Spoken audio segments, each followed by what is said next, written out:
Hello students, how are you all? I hope you are doing well at your home during lockdown. You are enjoying and you are studying too. Today we are going to start the chapter National Income and Related Aggregates. First of all, before starting this chapter, we want to discuss the difference between micro and macroeconomics. So what is the difference between these two? सबसे पहले वो देखते हैं, क्योंकि हमें macro economics अभी start करनी है, तो हमें पहले जो हमने माइक्रो इकोनॉमिक्स पढ़ चुके हैं क्लास 11th में और अब हम मैक्रो इकोनॉमिक्स पढ़ने वाले हैं, इन दोनों में बेसिक अंतर क्या है पहले हम वो देखते हैं ताकि आप पढ़ने के बाद इसको समझ सकें। सबसे पहले आता है माइक्रो। माइक्रो का मतलब छोटा होता है, स्मॉल। मैक्रो का मतलब होता है बड़ा। तो पहला पॉइंट हमें यही बोलता है, the word micro came from the Latin word micros which means small.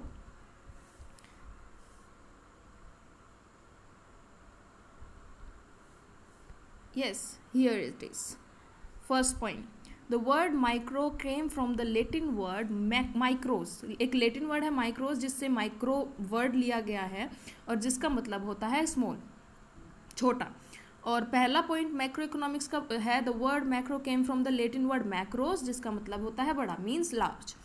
Second point of difference is that it is the study of economic condition of individual person, house hold, form और industry. एक particular individual के बारे में, एक industry के बारे में, एक हाउस होल्ड के बारे में, एक फर्म के बारे में, एक कंपनी के बारे में, मतलब किसी पर्टिकुलर स्मॉल एरिया के हम इकोनॉमिक कंडीशंस की स्टडी करते हैं तो हम उसको माइक्रो इकोनॉमिक्स के अंडर रखते हैं।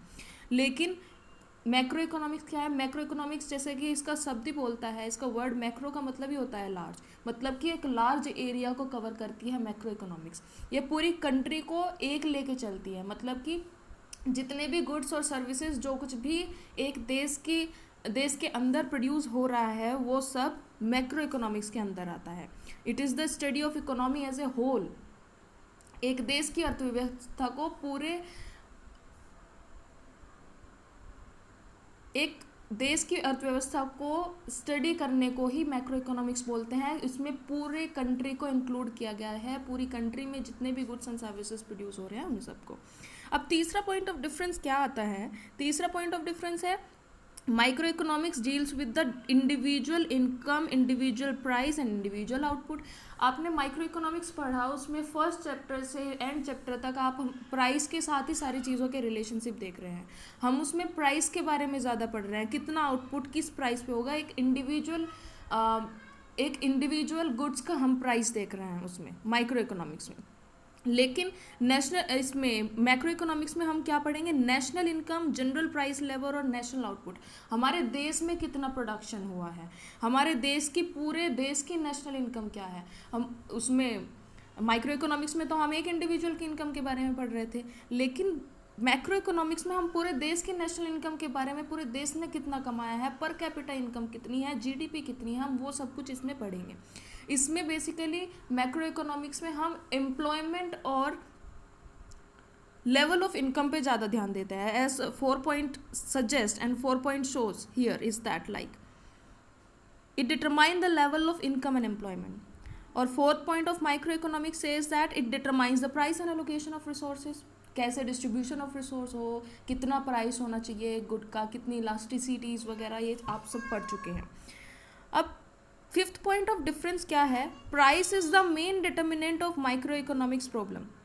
ऑब्वियसली प्राइस मेन डिटर्मिनेंट है माइक्रो इकोनॉमिक्स प्रॉब्लम का, लेकिन इनकम मेन डिटर्मिनेंट है मैक्रो इकोनॉमिक्स की प्रॉब्लम्स की। 6th पॉइंट क्या कहते हैं? It is also known as price theory, क्योंकि हमने माइक्रो इकोनॉमिक्स में प्राइस के बारे में ही पढ़ रहे हैं, तो वो प्राइस थ्योरी है। इसका दूसरा नाम है प्राइस थ्योरी, और ये बहुत इंपॉर्टेंट टॉपिक है। आप कोई भी कॉम्पिटिटिव एग्जाम दोगे या कुछ भी, तो उसमें पूछ सकते हैं कि प्राइस थ्योरी किसे बोला गया है, माइक्रो इकोनॉमिक्स या मैक्रो इकोनॉमिक्स, तो आप बोलेंगे माइक्रो इकोनॉमिक्स।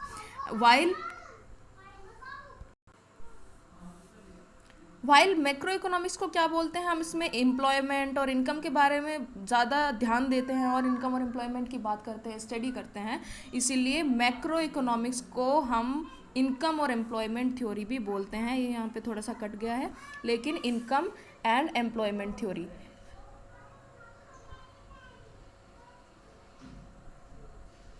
मैक्रो इकोनॉमिक्स को हम इनकम एंड एम्प्लॉयमेंट थ्योरी बोलते हैं, वाइल माइक्रो इकोनॉमिक्स को हम बोलते हैं प्राइस थ्योरी। ये इम्पोर्टेंट पॉइंट है इसका। कुछ एग्जांपल्स हम देख लेते हैं हम इसके।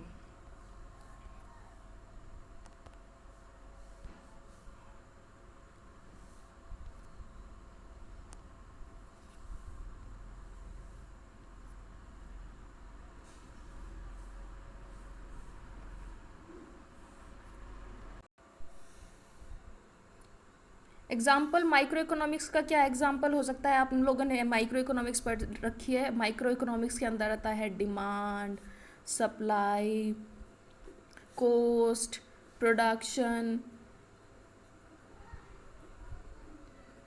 और मार्केट एटसेट्रा। ये सब किसके अंदर आता है? हमारा माइक्रो इकोनॉमिक्स के अंदर। लेकिन मैक्रो इकोनॉमिक्स के अंदर कौन कौन से एग्जाम्पल हो सकते हैं? मैक्रो इकोनॉमिक्स के अंदर हम पढ़ेंगे नेशनल इनकम। नेशनल इनकम सबसे पहला ही चैप्टर हमारा नेशनल इनकम का है। जनरल प्राइस लेवल और aggregate demand etcetera. Get demand ETC। अब यहाँ पे एक पॉइंट आता है एग्रीगेट डिमांड। आप लोगों ने इंडिविजुअल डिमांड और मार्केट डिमांड और एग्रीगेट डिमांड, इन तीनों का डिफरेंस ये आता है। मार्केट डिमांड और जो इंडिविजुअल डिमांड है वो हमारी माइक्रो इकोनॉमिक्स के अंदर आती है, लेकिन एग्रीगेट डिमांड जो होती है वो हमारी मैक्रो इकोनॉमिक्स के अंदर आती है। एग्रीगेट डिमांड क्या है ये हम आगे भी पढ़ेंगे, लेकिन अभी ये पॉइंट क्लियर करना बहुत ज़्यादा ज़रूरी है कि इन दोनों में क्या डिफरेंस है। इंडिविजुअल डिमांड तो होता है कि एक पर्सन की एक प्रोडक्ट की कितनी डिमांड कर रहा है एक पर्सन, और मार्केट डिमांड है उसी प्रोडक्ट की सारे इंडिविजुअल जितने भी मार्केट के अंदर है सब लोगों की उस एक पर्टिकुलर प्रोडक्ट के लिए कितनी डिमांड है। लेकिन एग्रीगेट डिमांड क्या है? जितने भी गुड्स एंड सर्विसेज हमारे पूरे देश में प्रोड्यूस हो रहे हैं उनकी पूरे देश के देशवासियों की कितनी डिमांड है, मतलब जितने भी लोग हमारे देश में रह रहे हैं और जितने भी गुड्स एंड सर्विसेज प्रोड्यूस हो रहे हैं उन सब के डिमांड को अगर जोड़ दिया जाए तो वो होती है हमारी एग्रीगेट डिमांड। उसमें कोई भी प्रोडक्ट हो सकता है, लेकिन मार्केट डिमांड में एक पर्टिकुलर प्रोडक्ट को हम पकड़ते हैं और उसमें सभी लोगों की डिमांड को देखते हैं।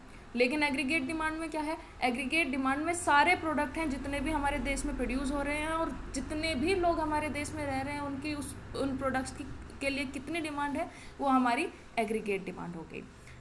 Got it? नाउ इसके बाद आता है हमारा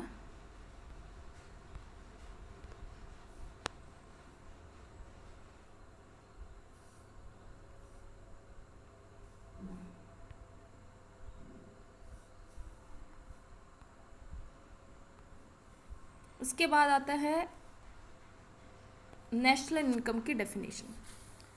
अब हमने माइक्रो और मैक्रो इकोनॉमिक्स का अंतर पढ़ लिया, अब हम क्या देखेंगे? नेशनल इनकम की डेफिनेशन।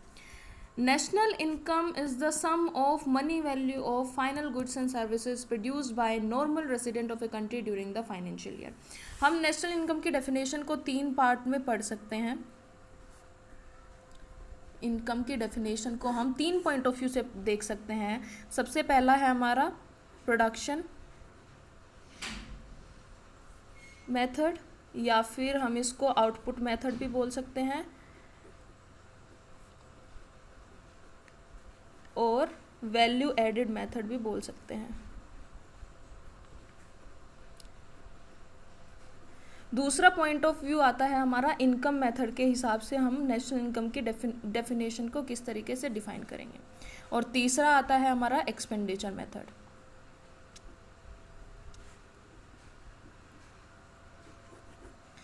अब प्रोडक्शन मेथड और वैल्यू आउटपुट मेथड के हिसाब से देखते हैं डेफिनेशन को, तो इसमें लिखा है national income is the sum of money value of all final goods and services produced by normal resident of a country during a financial year.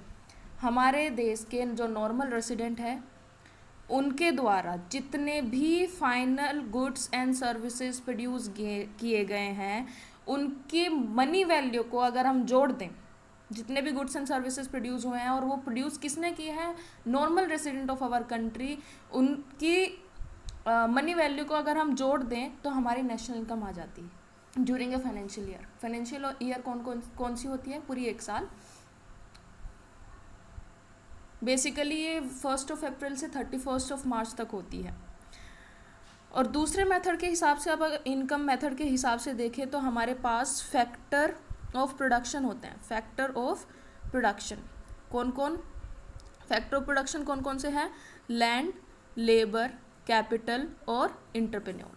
Land, labour, capital, entrepreneur, जिसके लिए हमें फैक्टर इनकम या फिर factor payment हम देते हैं। Factor income क्या मिलती है हमारी, फैक्टर इनकम लैंड के लिए हमारे लैंड के लिए रेंट होता है, लेबर के लिए वेजेस होते हैं, कैपिटल के लिए हमारे पास कैपिटल के लिए इंटरेस्ट मिलता है और हमारा एंटरप्रेन्योर को प्रॉफिट मिलता है। अगर हम इन सारी चीज़ों को, फैक्टर और इनकम को अगर हम जोड़ दें, normal resident of a country, ये फैक्टर इनकम किसने अर्न की है, नॉर्मल रेसिडेंट। ये चीज़ हमें ध्यान रखनी है। नॉर्मल रेसिडेंट की डेफिनेशन हम फर्दर चैप्टर में पढ़ेंगे, लेकिन इन सारी फैक्टर इनकम को अगर हम जोड़ दें तो हमारी नेशनल इनकम आ जाती है। ओके, नाउ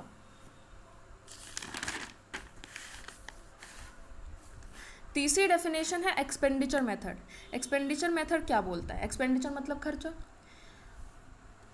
आप सोच के देखिए, अगर मैं कोई खर्चा कर रही हूँ या मैंने कपड़े खरीदे या कुछ भी खरीदा है, तो जो मैंने पैसे पेमेंट किया तो वो किसी ना किसी की इनकम हुई होगी। ऐसे ही अगर हम सब लोगों का खर्चा जोड़ दें तो वो किसी ना किसी की इनकम है। बेसिकली अगर हम सभी लोगों का, नॉर्मल रेसिडेंट्स का, हमारे देश के नॉर्मल रेसिडेंट्स का अगर हम खर्चा भी जोड़ देते हैं तो हमारी नेशनल इनकम आ जाती है। Got it. बस यही तीसरा मेथड बोलता है, national income is the sum of final consumption expenditure and final investment expenditure on final goods and services produced by normal resident of a country in an accounting year. Consumption expenditure या फिर investment expenditure. Okay,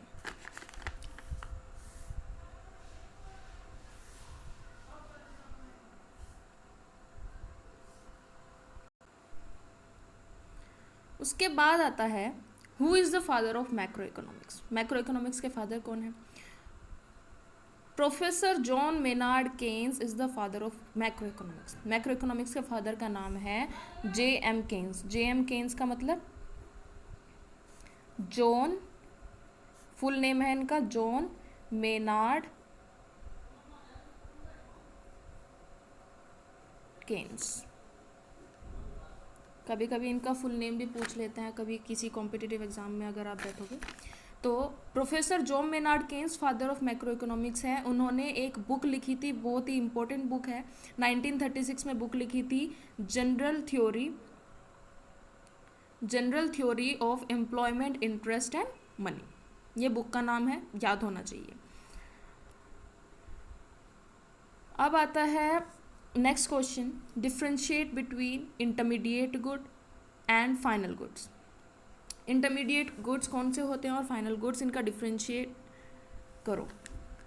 intermediate good, first point, these are goods which does not cross the boundary line of production.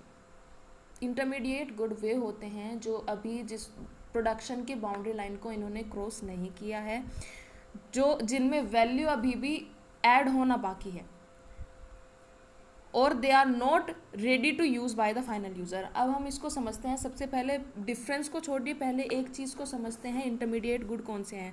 इसके नाम से ही पता चलता है कि कहीं बीच में है, इंटरमीडिएट, मध्यवर्ती वस्तुएं। तो इंटरमीडिएट क्या है, these are the goods which is not cross the boundary line of production, मतलब कि वो पूरी तरीके से प्रोड्यूस नहीं हुए हैं, उनका प्रोडक्शन नहीं हुआ है, वो बने नहीं हैं अभी, उसमें इस value is still added to these goods, उसमें वैल्यू एडेड होना अभी बाकी है। अब एक एग्जांपल ले लेते हैं कपड़े का। हमने कोई कपड़ा ख़रीदा, उसकी शर्ट सिलवानी थी, लेकिन वो जब तक कपड़ा था, मतलब उसकी शर्ट नहीं बनी है, तो वो इंटरमीडिएट गुड है, क्योंकि उसमें हमारी वैल्यू ऐड होना बाकी है, उसकी शर्ट बननी बाकी है। अगर शर्ट भी बन गई लेकिन उसमें अभी बटन नहीं लगे हैं तो उसमें अभी भी बटन लगने की वैल्यू ऐड होना बाकी है। जब तक वो शर्ट बिल्कुल तैयार होके फाइनल कंज्यूमर के पास तक ना पहुंच जाए, मतलब जिसका उस जो पर्सन उसका यूज़ करेगा, उस शर्ट को पहनेगा, उसके पास तक ना पहुंच जाए, तब तक वो इंटरमीडिएट गुड है। लेकिन जब किसी कस्टमर ने वो शर्ट खरीद ली है, जिसकी भी वो शर्ट है खरीद ली है, उस वो पहन रहा है, तब वो हो जाएगा फाइनल गुड। तो इंटरमीडिएट गुड हमारा यही है, जब तक उसमें वैल्यू एडेड होनी बाकी रह जाती है तब तक वो हमारा क्या रहता है, intermediate good. These are not ready to use by the final user, final user के लिए वो रेडी नहीं है यूज़ करने के लिए। अब फाइनल गुड की बात करते हैं। फाइनल गुड कौन से होते हैं? These are the goods which cross the boundary line of production, इसका अपोजिट है, मतलब जो प्रोड्यूस हो चुके हैं बिल्कुल अच्छी तरीके से, सब कुछ बाउंड्री लाइन क्रॉस कर चुके हैं, वो होते हैं हमारे फाइनल गुड। वो फाइनल कंज्यूमर को कंज्यूम करने के लिए बिल्कुल तैयार होते हैं, कोई भी वैल्यू उसमें ऐड होना बाकी नहीं है। जैसे कि मैंने बताया, उस शर्ट सिल गई, उसमें बटन भी लग गए, और जिसकी वो शर्ट थी वो अपनी शर्ट लेकर पहनने लगा, वो फाइनल कंज्यूमर है जो उसको यूज़ कर रहा है, जो उस शर्ट को यूज़ कर रहा है वो फाइनल कंज्यूमर है। तो तब वो जो शर्ट है वो फाइनल गुड हो जाएगी। लेकिन जब तक उसमें बटन नहीं लगा है, जब तक वो सिली नहीं है, जब तक वो सिर्फ कपड़ा है, वो इंटरमीडिएट गुड रहेगी। इतना फ़र्क है फाइनल गुड और इंटरमीडिएट गुड में। एग्जाम्पल देख लेते हैं दोनों के। फॉर एग्जाम्पल इंटरमीडिएट गुड का एग्जाम्पल हम देखते हैं, would purchase by carpenter. Carpenter से आप क्या समझते हैं? बढ़ाई, बाड़ी, जिसको हम अपनी भाषा में बाड़ी बोलते हैं, बढ़ाई। कारपेंटर क्या करता है? लकड़ी लेके उसका फर्नीचर बनाता है। अब उसने लकड़ी खरीदी तो लकड़ी इंटरमीडिएट गुड है, क्योंकि उसमें वो वैल्यू ऐड करेगा, फर्नीचर बनाएगा। लेकिन अगर यही लकड़ी हम जैसे चूल्हा जलाते हैं उसके लिए लकड़ी लेके आए, तो हमारी फाइनल गुड हो जाएगी जब हम उसको एज ए फ्यूल यूज़ करेंगे, वो फाइनल गुड हो जाएगी उस वक्त। Steel purchase by automobile industry, automobile industry ने स्टील परचेज की, स्टील से कार वगैरह ये सब बनते हैं, यूटेंसिल्स बनते हैं। तो स्टील क्या है? उसके लिए रॉ मटेरियल है ऑटोमोबाइल इंडस्ट्री के लिए स्टील के बहुत सारी वैल्यू ऐड होना बाकी है, उसका अभी प्रोडक्शन नहीं हुआ है। जो जिस चीज़ के लिए वो ऑटोमोबाइल इंडस्ट्री है उसका प्रोडक्शन अभी नहीं हुआ है। जब वो प्रोडक्शन होके फाइनल कंज्यूमर के पास पहुंच जाएगी, तब वो क्या हो जाएगी? हमारी फाइनल गुड। लेकिन तब तक जब तक वो प्रोडक्शन नहीं होता है, steel as a raw material here is use. तो ये क्या है? हमारा इंटरमीडिएट गुड। फाइनल गुड के एग्जांपल हम देख लेते हैं। Bread and butter used by the consumer ने ब्रेड, मार्केट से बना बनाया ब्रेड खरीद लिया, उसे खा लिया, तो वो क्या हो गया? Final good. Tractor used by farmer ने ट्रैक्टर यूज़ किया, फार्मर ट्रैक्टर यूज़ करता है, वो फाइनल यूज़र है, मतलब ट्रैक्टर खरीद लिया, वो उसको यूज़ कर रहा है, तो वो फाइनल यूज़र है, मतलब ट्रैक्टर तो बन के तैयार है ना, वही चीज़ है। अब एक पॉइंट आता है, द सेम गुड में बी फाइनल और intermediate depends on and use. मतलब एक ही गुड फाइनल भी हो सकता है और इंटरमीडिएट भी हो सकता है। अब आप उसको कैसे डिफाइन करेंगे? जैसे कि मैंने अभी एक एग्जांपल दिया लकड़ी का, कारपेंटर ने लकड़ी खरीदी तो वो उसका फर्नीचर बनाएगा, वो उसके लिए इंटरमीडिएट गुड है। लेकिन अगर हम लकड़ी चूल्हा जलाने के लिए एज ए फ्यूल यूज़ करने के लिए आए तो वो फाइनल गुड हो जाएगा। तो एक ही गुड हमारा क्या हो गया? फाइनल भी और इंटरमीडिएट गुड भी। उसके यूज़ के ऊपर डिपेंड है कि उसको यूज़ कैसे कर रहे हैं, वो फाइनली यूज़ हो रहा है या उसका कुछ और हम वैल्यू ऐड कर रहे हैं, उसके ऊपर डिपेंड करता है। एक और एग्जाम्पल ले लेते हैं हम दूध का। दूध अगर हम पी रहे हैं, डायरेक्ट हम कंज्यूम कर गए, तो वो हो गया फाइनल गुड, उस टाइम पे दूध हमारा फाइनल गुड है। लेकिन अगर दूध का हमें मावा बनाना है या पनीर बनाना है तो हम उसमें वैल्यू ऐड करेंगे, उसका पनीर बनेगा, तो उस टाइम पे वो इंटरमीडिएट गुड है, क्योंकि हमारा जो फाइनल प्रोडक्ट बन के तैयार होगा वो दूध नहीं है, वो हमारा पनीर है, उसमें वैल्यू ऐड होने के बाद है।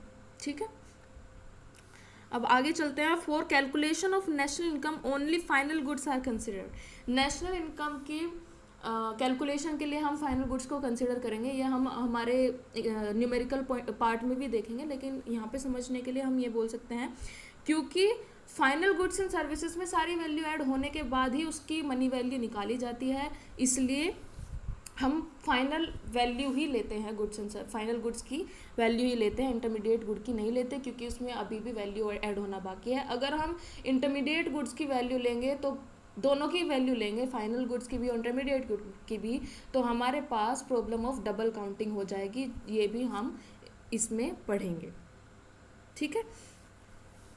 तो इसलिए हम फाइनल गुड्स की वैल्यू को कंसिडर करते हैं, ना कि इंटरमीडिएट गुड की, क्योंकि उसमें सब कुछ ऐड हो चुका होता है, उसमें अभी कुछ ऐड होना बाकी नहीं है।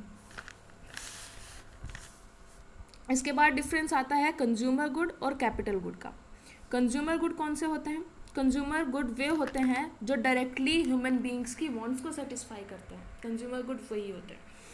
और कैपिटल गुड जिससे हम फर्दर प्रोडक्शन कर सकते हैं, वो हमारी फिक्स्ड एसेट होती है। Consumer good are not use in the production of other goods. जैसे कंज्यूमर गुड तो हम डायरेक्टली कंज्यूम कर लेते हैं, हम दूसरा प्रोडक्ट उससे दूसरा प्रोडक्ट नहीं बनाते हैं, दूसरे प्रोडक्ट के प्रोडक्शन में हम उसको यूज़ नहीं करते हैं। लेकिन जो कैपिटल गुड होता है वो हमारे प्रोडक्शन प्रोसेस के लिए काम आता है बहुत सारे सालों तक, फॉर सेवरल ईयर्स। जैसे हमारी मशीनरी हो गई, ट्रैक्टर हो गया, ये सब चीज़ें हम प्रोडक्शन के लिए यूज़ करते हैं, तो हमारे फिक्स्ड एसेट्स हैं, वो हमारे कैपिटल गुड हो गए। Consumer goods are of low value, consumer goods की वैल्यू लो होती है। Capital goods are of high value, capital goods की वैल्यू हाई होती है। Consumer good does not involve depreciation, consumer good का कोई डेप्रिशिएशन नहीं होता, क्योंकि हम इसको प्रोडक्शन प्रोसेस में यूज़ नहीं करते, तो उसका डेप्रिशिएशन भी नहीं लगेगा। लेकिन क्योंकि कैपिटल गुड का हम प्रोडक्शन प्रोसेस बहुत सारे सालों तक यूज़ करते हैं प्रोडक्शन प्रोसेस के लिए, तो उसमें डेप्रिशिएशन लगता है। Capital good involves depreciation.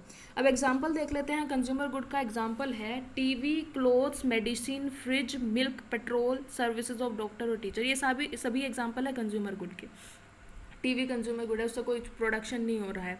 Clothes जो हम पहनते हैं उससे कोई प्रोडक्शन नहीं हो रहा है। मेडिसिन खाते हैं, वो सब कंज्यूमर गुड है। लेकिन ट्रैक्टर और प्लांट एंड मशीनरी, ट्रैक्टर से हम फर्दर प्रोडक्शन करते हैं, अपने खेत को जोतते हैं, ये सब काम करते हैं, तो वो किस में आएगा? हमारा कैपिटल गुड में। और प्लांट एंड मशीनरी से भी हम फर्दर प्रोडक्शन करते हैं, वो सभी हमारा कैपिटल गुड में आएगा।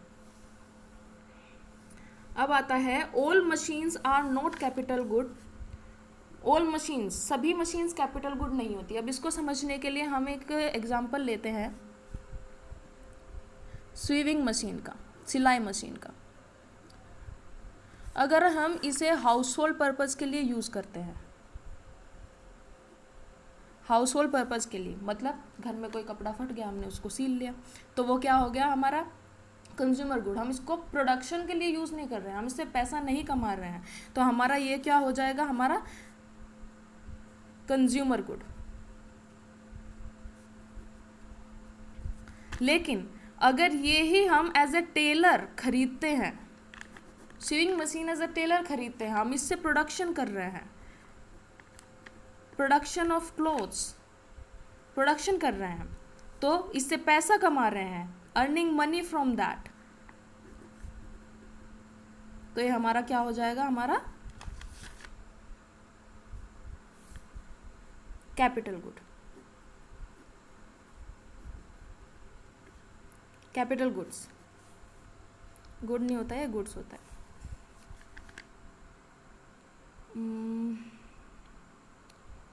अब दूसरा पॉइंट है all capital goods are producer good but all producer good are not capital good.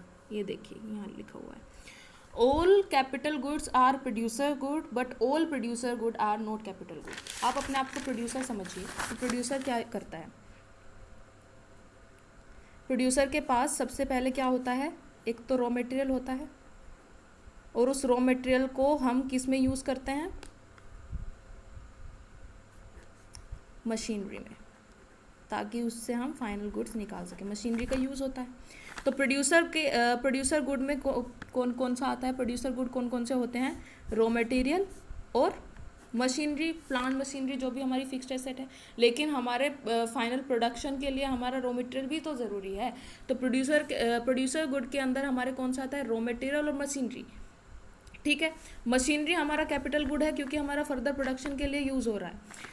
अब हमने क्या पढ़ा था? All capital good are producer good. जितने भी कैपिटल गुड है वो प्रोड्यूसर गुड है, because producer good here is the wider term than the capital good. Capital good हमारा ये है मशीनरी, ना कि रॉ मटेरियल। रॉ मटेरियल हमारा कैपिटल गुड के अंदर नहीं आता, क्योंकि कैपिटल गुड हमारा फिक्स्ड एसेट होता है।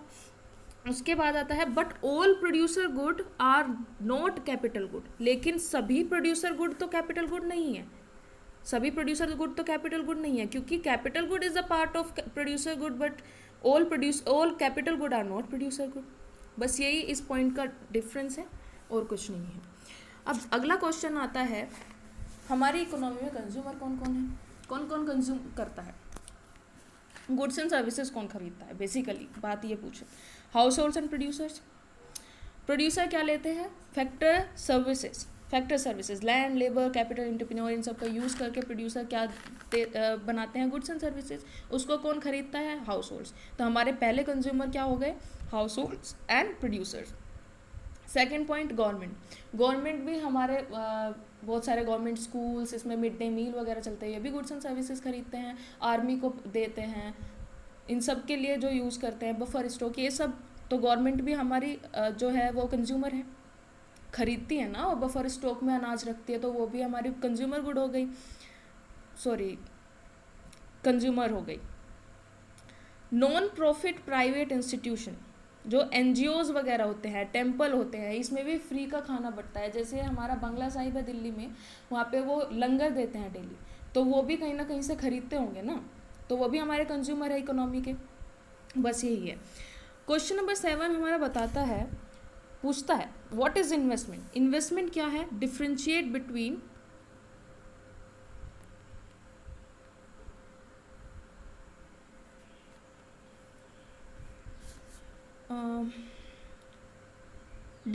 Between fixed investment and inventory investment. Investment क्या है और फिक्स्ड इन्वेस्टमेंट और इन्वेंट्री इन्वेस्टमेंट का डिफरेंस।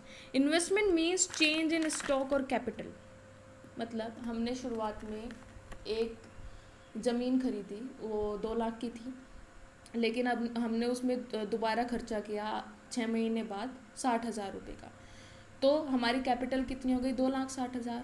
तो ये जो है 60,000 का एडिशनल हमने जो खर्चा किया है, इसी को इन्वेस्टमेंट बोलते हैं। Investment means change in stock और capital. Large capital greater production capacity, जितना हम पैसा लगाएंगे उतना ही प्रोडक्शन कैपेसिटी बढ़ेगा, सीधी बात ये है। तो I is equal to change in के से लिख सकते हैं, इसको हम चेंज इन के बोलते हैं। के मीन्स कैपिटल, इसको चेंज बोलते हैं, चेंज, और I हम इन्वेस्टमेंट के लिए लिखते हैं। उसके बाद है, अब इनका डिफरेंस देख लेते हैं, फिक्स्ड इन्वेस्टमेंट और inventory investment. Fixed investment, it refers to increase in the stock of fixed asset during an accounting year. Fixed assets हमारी प्लांट एंड मशीनरी का, ये सब मतलब जो हम फर्दर प्रोडक्शन के लिए यूज़ करते हैं, उन फिक्स्ड एसेट्स में का इंक्रीज हो जाना एक अकाउंटिंग ईयर में। मतलब 1 साल है हमारा अकाउंटिंग ईयर, हम मान लेते हैं 1 अप्रैल से 31 मार्च हमारा अकाउंटिंग ईयर है।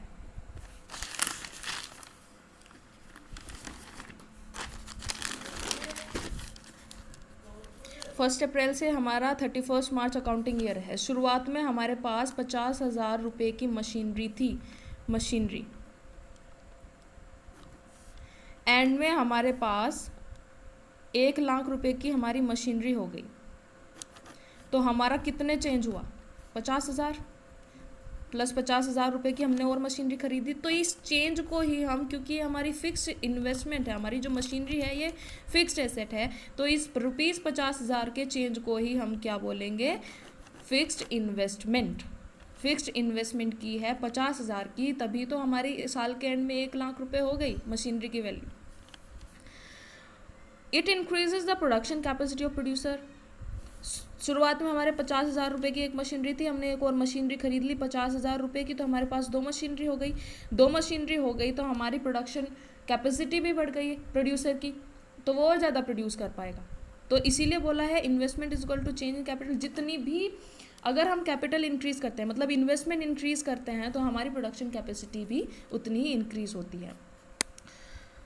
तीसरे पॉइंट में हमने एग्जांपल दिया है, fix investment purchase of 2 more machine during an accounting year. पहले 1 मशीन थी, 2 और खरीद ली, तो हमारी प्रोडक्शन कैपेसिटी बढ़ गई, और इसी को जो 2 मशीन खरीद ली है, इसी को हम फिक्स इन्वेस्टमेंट बोलते हैं।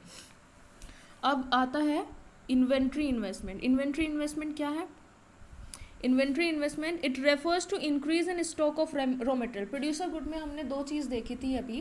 प्रोड्यूसर गुड में एक तो फिक्स्ड एसेट होता है और एक रॉ मटेरियल होता है। फिक्स्ड एसेट मतलब मशीनरी और कैपिटल गुड्स, कैपिटल गुड होता है रॉ मटेरियल। अब हमारा कैपिटल गुड अगर इंक्रीज हो रहा है, कैपिटल गुड हमारा इंक्रीज हो रहा है मतलब फिक्स्ड एसेट्स इंक्रीज हो रहा है, फिक्स्ड एसेट्स इंक्रीज हो रहा है तो हम उसको बोलते हैं फिक्स्ड इन्वेस्टमेंट, फिक्स्ड इन्वेस्टमेंट। लेकिन दूसरा क्या है, रॉ मटेरियल्स। अगर हमारा रॉ मटेरियल्स का स्टॉक, रॉ मटेरियल्स इंक्रीज हो रहा है, रॉ मटेरियल इंक्रीज हो रहा है तो उसको बोलते हैं हम इन्वेंट्री इन्वेस्टमेंट। इन्वेंट्री को हम स्टॉक भी बोलते हैं, इन्वेंट्री इन्वेस्टमेंट। ठीक है। दूसरा पॉइंट है it reduces the dependence of producers on the market. It reduces the dependence of producers on the market. Raw material हमारे पास जितना होगा हमारा मार्केट से डिपेंडेंस उतना थोड़ा कम हो जाएगा, क्योंकि हमारे पास प्रोडक्शन के लिए रॉ मटेरियल अवेलेबल है, स्टॉक में है। Increase in stock of raw material in this year, मतलब रॉ मटेरियल का स्टॉक बढ़ गया, हमारे पास स्टॉक में रॉ मटेरियल है, हम फर्दर प्रोडक्शन कर सकते हैं। अगर कोई ऐसी सिचुएशन आए कि रॉ मटेरियल अवेलेबल नहीं है मार्केट में, हमारा प्रोडक्शन नहीं रुकेगा क्योंकि हमारे पास स्टॉक में रॉ मटेरियल अवेलेबल है।